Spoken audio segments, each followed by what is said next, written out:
I don't want to share someone else's thoughts. I want to create my own original thoughts. I want to create my own original solutions. I want to look at situations and come up with my own phrasing, my own words, and do it my way. This is the Jon Taffer Podcast. Shut it down! Well, hello. I'm Jon Taffer. This is the Jon Taffer Podcast. Thank you for joining me, as always. I appreciate you guys being here. And before I even get going, if you'd like to be on this podcast, maybe talk to me, just give us a call at 1-800-4-TAFFER. Not bad, huh, Cory? 1-800-4, the number 4, T-A-F-F-E-R. And you can get us on the phone. Cory might answer, leave a voicemail. We will follow up, and either we'll put your voicemail in the podcast or we'll put you in the podcast. And if you're not a voicemail or a phone kind of guy, you can send us an email to podcast@jontaffer.com, podcast@jontaffer.com, because I love to hear from you guys. This is going to be a really interesting show, Cory. This is what I call thin ice, because this is really exposing us and myself in ways that we typically don't. I'm going to let you guys in to one of our business practices today, right on the inside. I'm sitting here in Las Vegas in my home, as you can tell, my bar's behind me. And I've sent Cory, and my whole corporate team is now in Alpharetta, Georgia, and they're all working and training Taffer's Tavern. And I believe I have 8 people there on our corporate team right now. And one of them is Cory, who's the producer of the podcast. So Cory, you're now in Alpharetta, Georgia, in Taffer's Tavern. I'm sitting here home. And for the first time ever, we're going to do what we call shopping reports, customer surveys online in the podcast. You see, I live and die by the way people react to the restaurant, to the way food tastes, to the way drink tastes, to the music, to the video system, to the overall ambience, to the pace, to the energy. All these things define not only a great restaurant, but a great business. So how is the pace working? How is the food quality and the presentations working? How are the drinks working? Well, you know, my corporate team can tell me what they think, and that's a great opinion. But when a customer tells us what they think, it's a fact. So throughout all my career, I've always tried to get, as I call it, belly to belly with the customer and get their feedback. What do you think? What do you think? What do you think? And I always looked at customer feedback as a fact and my own feedback as an opinion. So I can't be there this week because I'm working on television planning and television projects.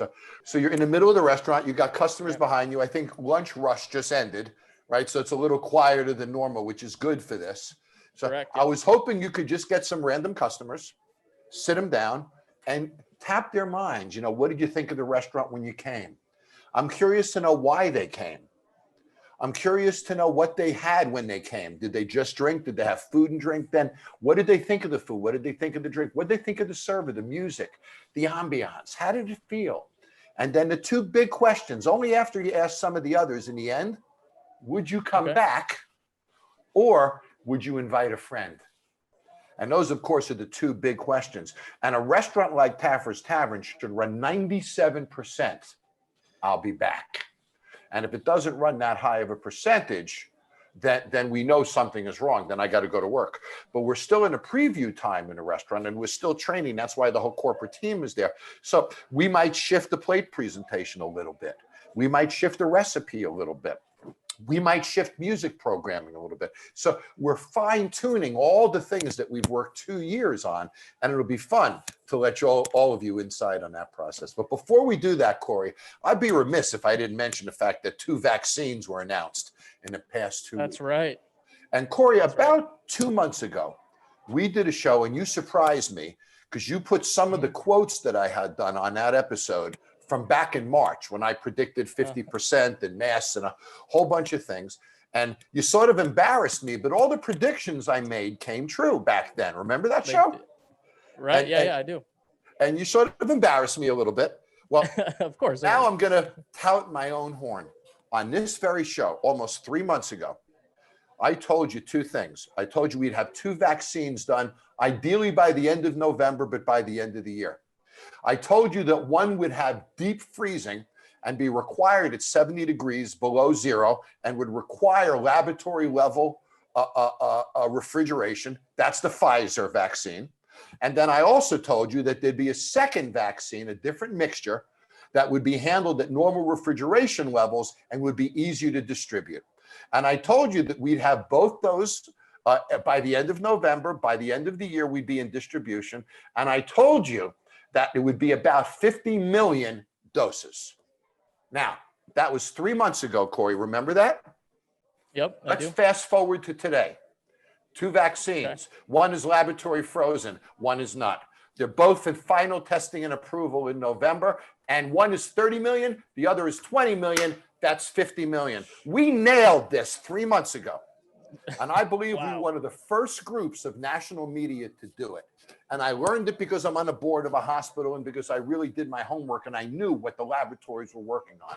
And it's interesting when you compare what the other news stations and other people said. And dare I say, I'm going to quote Dr. Fauci, who is about as much of a rubber band as anybody I've known, who said the likelihood of a vaccine is not great. And the likelihood of it in less than 2 years is not great. Well, we have it. One is 94%, the other is 90%. We have it in less than a year, and we'll be distributing 50 million doses by the end of the year. So facts speak louder than opinions. And I say shame on the media that said otherwise the past 2 months, because they didn't tell you the facts that we did, because the facts were out there. And had any news service on any side of the spectrum wanted to share the information with you that we did 2 months ago, they could have, but they didn't. So fear persisted and negativism persisted. So I want to say right now, I mentioned in my interview with President Trump a couple of weeks ago, and I'm not being political here, that the pandemic was winding down. Remember that, Cory? A lot of people beat me up for that. Yeah. Winding down is an expression that refers to a clock, right? It winds down. Right. This is exactly what I was referring to. And I had this conversation with the president 3 weeks ago. In my mind, this was winding down because I knew the vaccines were 2 weeks ahead, that we'd have the 50 million doses and 700 million doses by April. So in my mind, we are winding down. Now with the vaccines out, we all know it, don't we?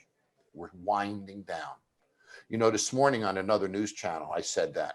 It's unfortunate that it's so bleak before the end. And the newscaster whose show I was on actually said back to me, John, isn't there an old expression that it's always darkest before the dawn? Yeah. So we are winding down and we are coming out of this. And this could be a very exciting couple of weeks or few weeks when this all starts to get distributed and we start to really see our way out of this. And when that happens, Cory, the next place people are going to go is to a restaurant. So we've worked so hard to keep Taffer's Tavern perfect. We worked in test kitchens 2 years. Think about that, perfecting product, meat specifications, chicken specifications, pork belly specifications. We worked with bakers for 3 months on bread specifications, sauce specifications. Then once we had all the recipes and all the protein specified and all the recipes done, then we had to design the cooking process and design the kitchen equipment and what kitchen equipment would be used. And then, Cory, we had to determine what plates to put it on. And then how do we present it and get height and width and color and all of that. And then we had to design the space and engineer the kitchen and engineer the bar of the future and put in the cutting edge technologies that really define the future of the restaurant industry. And then we had to come up with the interior decor, and then we had to come up with our logos and our menus and our printing and our uniforms and our training systems and our policies and our procedures and our software and our POS systems. And all of these hundreds of decisions come together now into the 4 walls of Taffer's Tavern, Alpharetta. And Cory, you got to see this process the past 2 years, and you got to see renderings early on, and early on copies of the menus and stuff. Does it look like the renderings?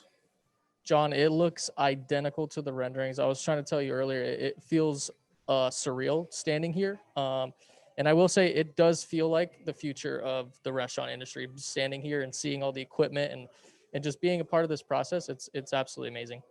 Wow. So it's good to hear because you've been in the planning process. It's fun when you get to see it for the first time. Oh, absolutely. It's only been on paper and a computer screen the last 2 years. Mm-hmm. Okay. So Cory, I want you to be my market research guy. And, you know, they're going to say everything's great to me. You know, I can ask them these questions. Nobody's going to look at me and say, Taffer, your food sucked. But you, I'm hoping they're honest with, right? I want them to really be straightforward. And I think you can pull the truth out of them better than I can in this case. So I would like you to sit with a couple of customers, find out where they came from. Did they drive, get a feeling for, maybe what they do, right? What they enjoy doing, why did they come to the tavern? What did they have when they got there? And then start to pick apart their experience and get some comments from them. And even comments on music, the video system, things like that are all important to us, Cory, as we perfect this. All right, thanks, John. Let's do it. Well, I'm going to get to see the results of Cory's work when he's done. I'm not going to watch it in real time because I really don't want to intimidate the answers or the responses. But they're going to give really truthful responses. And for me, as a real business person who's focused on customer reactions, there's nothing more valuable than this exercise. So I'll talk to you all when Cory's done. All right, so first off, what's your name? Sheldon Williams. So, what brought you here? Well, I was surprised to see that they were building one of these several months back and couldn't wait till it got open. I've been following Jon on his TV show for many years and was going to see if he held himself to the same standards, and I think he has. Yeah. So what'd you guys order? We've been here twice, and I had the chili dog, pretzel dog, and my wife had the cheeseburger, fries, both great. Was here the other day and had the fish and chips, and they were great. Okay. So, and so, would you recommend this place to others? Would you come back? Is there, elaborate on that? I would recommend it to anybody I know, as long as they didn't come between 2:30, 3 in the afternoon to 4, because I want to sit at the bar and I don't want anybody in my spot. Oh, okay. A little selfish, I don't know. Well, I'm working on it. Working on it? Yeah. What's your last name? I'm Kimberly Giordano. This is I came Sunday on a date with my wonderful boyfriend. We had such a great time. The atmosphere, the energy is so good. And just walking in, and the tables and the bar. So we spent a little time here and ate, and the food was good. Drinks were great. I said, we have to come back. And this is a special night for me, and so I have a group of friends coming to do a little celebration. That's what the celebration is? I have breast cancer. Okay. And I had my last chemo treatment yesterday. Congratulations. And we are celebrating that, Woo! so yeah. That's awesome. It is awesome. But I didn't expect it to be this great, and it is great. It's really great. What did you order the first time you came? Well, I always have a slightly dirty martini, and then I did the stroganoff. And Bobby had the roast beef with the juice, au jus. He loved it. I bet he has that again tonight. Yeah, really good. Yeah. So would you recommend your friends and all that? I read about the franchise. That's how much I like it. To see what does it cost to open up one of these. Yeah, I'm bringing my first. 2 days ago I was here. I've got a group of 10 coming tonight, and we'll be back. I'm a little worried when summer hits and COVID's over. It's gonna be hard to get in here because it's so great. But yes. And then what was your go-to dish? What did you guys go to? The Brussels sprouts appetizer was amazing. And then I did the chicken avocado sandwich, which was really good. And they subbed the French fries for something else. Yeah. And what'd you get? The braised beef. Yeah, that was good. It was very good. Very good. So, would you recommend this place to others, or do you think you're going to be back? Most definitely, both. Absolutely. We'll be back, and we will Yep. recommend it. Absolutely. The drinks Absolutely. were amazing. Right. What drinks did you get? I started with the bubble thing. The bubble squared or the Cloud 9? The Cloud 9, but better than that was the next thing I had was the berry. Very very impressive. impressive. That was Impressive, really yes. good. Smash the berries Yes. down? That was That's really delicious. good. Very That was good. like I love how all the drinks are kind of interactive in the a way. drink. Yes. That drink was a drink, and then it was the dessert. The fruit. The fruit was the dessert. Oh, the fruit yeah, from the yeah. drink. Oh, okay. Yeah, that was the dessert. Drink and dessert all in one. That works. We came up here, 2-hour drive to get here. Oh, did you? Okay, so Today's my birthday. So yeah. This is where I wanted to Happy come. birthday. Happy birthday. Can I get your first and last name? Angela and Craig Polk. And how was the experience from 1 to 10? 9. I would say 9. Oh, really? Yeah. Oh, that's high. Yeah, What did you I'd agree with that. Yeah. What did you agree. order? I had we started with, of course, several drinks. And then we had the large pretzel and French onion soup. And then I had the steak fritas. Yeah. And he had the fish and Fish and chips. chips. How was it? It was all very good. I enjoyed it very much. Yeah. I'd come back.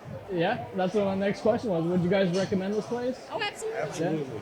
So we'll expect to see you back in here then? I hope so. Do you feel like this is a pretty safe environment? I tend to be a little less cautious than probably most people, but no, I felt safe.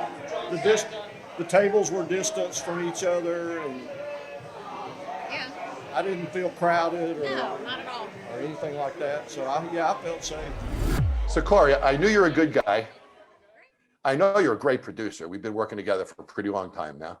But I didn't realize you were so good at market research, buddy, actually. You know, what was great about the way you handled that is you got them to talk, to you and with you, not at you. And I think you got some truthful answers. And it makes me, incredibly happy to hear it. It's like I'm getting a hug. It's like on Bar Rescue when I get that hug at the end. I just sort of got a hug from them. So Right. being objective, looking at their faces and the way they reacted and feeling the energy and the feel of the restaurant yourself and such, what do you think? I think the consensus is everybody loves this place. I mean, there's things that need to be worked out, of course, still in the starting phases of opening. So with that being said, the food's great, the service is great, the cocktails are amazing. So, I mean, if you haven't been down here, you need to come and check it out as soon as you can. Wow, boy. I would think your last name is Taffer after a plug like that, buddy. Hey, you learn No, from it's- the best, right? It's exciting, and I'm not one for the shameless plugs, but we're really proud of Taffer's Tavern. My entire team and I, Sean, Alan, Michael, Jackie, Cory, Phil Wills, who a lot of you know from Bar Rescue, and his partner, Jason, AJ, Rob, and a team at Cuisine Solutions, and there's and Justin and the team at Middleby, and the team at Crown Equipment, and the team at Shift 4, PosiTouch POS. All of us have worked together to create this restaurant of the future. I have more technology partners in Taffer's Tavern than I think I have in my entire career. So we're all really proud of it. And thanks to everybody. And I can't wait to get there myself and sit with everybody in the restaurant and enjoy being there myself. But thank you, Cory. So there it is. That's sort of the inside look at the restaurant business. And no matter what business you're in, knowing what your customers think is fact. Knowing what you think is really just opinion. Do you want to see more of this podcast? Then hit subscribe right now. No excuses.